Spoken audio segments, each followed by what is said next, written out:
सरकार ने Amway, Tupperware और ओरिफ्लेम जैसी डायरेक्ट सेलिंग कंपनियों पर लगाम कसने की अब तैयारी कर ली है। इसके लिए सरकार ने गाइडलाइंस जारी कर दी हैं। गाइडलाइंस के मुताबिक डायरेक्ट सेलिंग कंपनियां एजेंटों से कोई भी एंट्री फीस चार्ज नहीं कर पाएंगी। इसके अलावा एजेंटों को बिना बिका स्टॉक बायबैक करने के लिए भी बाध्य नहीं कर पाएंगे। इसके अलावा इन कंपनियों को एजेंटों के साथ एग्रीमेंट भी साइन करना होगा, जिसके तहत एजेंटों को बिना बिके आइटम्स का रिफंड भी देना जरूरी होगा। सरकार ने डायरेक्ट सेलिंग और पॉन्जी स्कीम के बीच के फर्क को भी साफ कर दिया है। इसके अलावा सरकार ने देश में डायरेक्ट सेलिंग शुरू करने के लिए कई शर्तें भी रखी हैं। केंद्रीय स्तर पर कंज्यूमर अफेयर्स मंत्रालय डायरेक्ट सेलिंग इंडस्ट्री को मॉनिटर करेगा, जबकि राज्यों को इसके लिए रेगुलेटरी मैकेनिज्म तैयार करना होगा। और इस बारे में ज्यादा जानकारी के लिए हमारे साथ जुड़ रहे हैं हमारे संवाददाता असीम मनचंदा। असीम, इन गाइडलाइन से डायरेक्ट सेलिंग कंपनियों पर आखिरकार लगाम कैसे कसी जाएगी?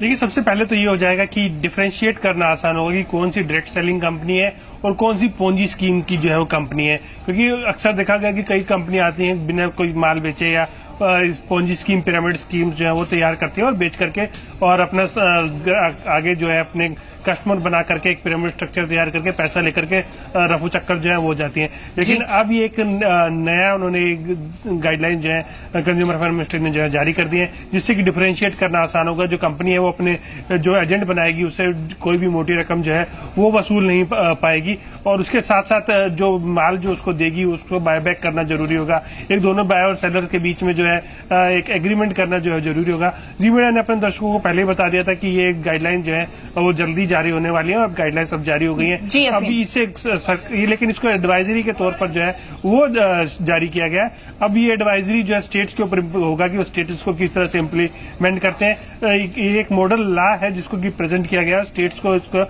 अगर इसको ढंग से इम्प्लीमेंट करना है तो स्टेट्स को इसके ऊपर इम्प्लीमेंटेशन। जैसा कि आपने कहा कि पॉन्जी स्कीम और डायरेक्ट सेलिंग स्कीम कंपनियों के बीच जो फर्क है वो साफ हो जाएगा, तो इससे पॉन्जी स्कीम के खिलाफ जो भी जांच होती है उन एजेंसियों को भी मदद मिल पाएगी क्या?